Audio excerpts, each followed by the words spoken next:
ইলাহা ইল্লাল্লাহ লা ইলাহা আল্লাহি আল্লাহ আল্লাহ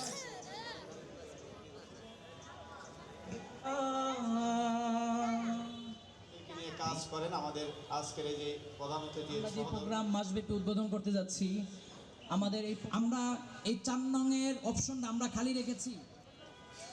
নাজমুল হাসান কাসিম আজহারি সাহেব বলেছে যে এটা কোরআন নাজিলের মাস। কোরআন নাজিলের মাসকে আরও আলোকিত করার জন্য, কোরআন নাজিলের মাসকে মুসলমানদের মধ্যে ছড়িয়ে দেওয়ার জন্য আমাদের এই ক্ষুদ্র প্রচেষ্টা।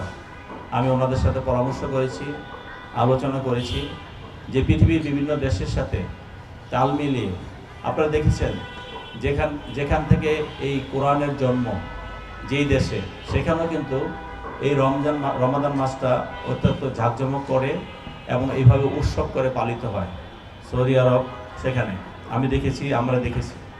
তো সেই জন্য আমরা চিন্তা করেছি, আমরা চেষ্টা করে যাচ্ছি এবং চেষ্টা করে যাব। এই বছর হয়তো সময়ের স্বল্পতার কারণে স্বল্প পরিসরে সেটা আমরা উদযাপন করতে যাচ্ছি, কিন্তু পরবর্তী সময়গুলো আল্লাহ রাব্বুল আলামিন যদি আমাদেরকে হায়াতে বাঁচিয়ে রাখে, আমরা এটাকে আরও ব্যাপকভাবে পরিচালিত করব।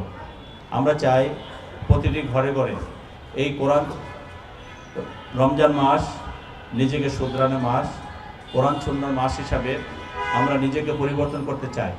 আর সেই পরিবর্তনের মাধ্যমেই আমরা একটি সমাজকে পরিবর্তন করতে পারব।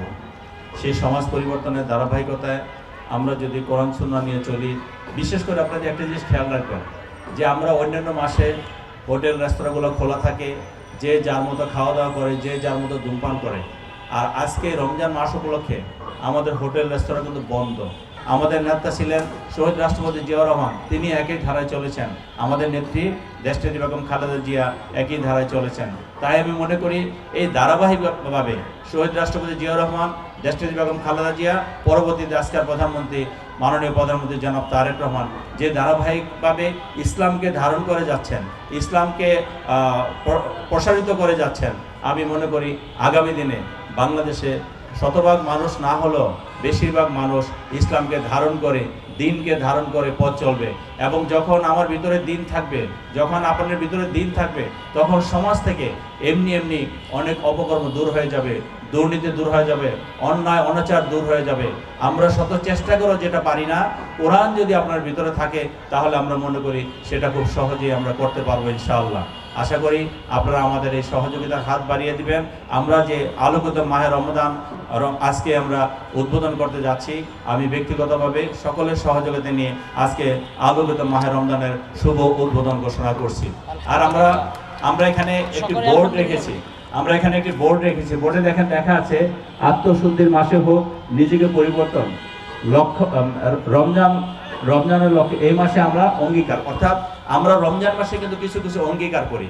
যেমন আমি অঙ্গীকার করছি যে আমি হয়তো এশার নামাজটা আমার পড়তে অনেক দেরি হয়ে যায়। অর্থাৎ আমি যখন রাজনৈতিক কর্মকাণ্ডে থাকি, জামাত যদি না ধরতে পারি, যদি মসজিদের আশেপাশে থাকি জামাতে পড়ার চেষ্টা করি, আর জামাত যদি না পাই তাহলে আমি হয়তো সেই নামাজটা একটু পরে পড়ি। হয়তো দেখা গেল সেটা 11টা বেজে যায়, 12টা বেজে যায়, অনেক সময় তারও দেরি হয়। আমি আজকে রমজান মাসে অঙ্গীকার করছি আমি সর্বোচ্চ চেষ্টা করবো ইনশাল্লাহ এশার নামাজটা যাতে আমি অবশ্যই যে আউয়াল যে ওয়াক্ত আছে সেই আউয়াল ওয়াক্ত পড়ার জন্য আমি চেষ্টা করবো ইনশাল্লাহ।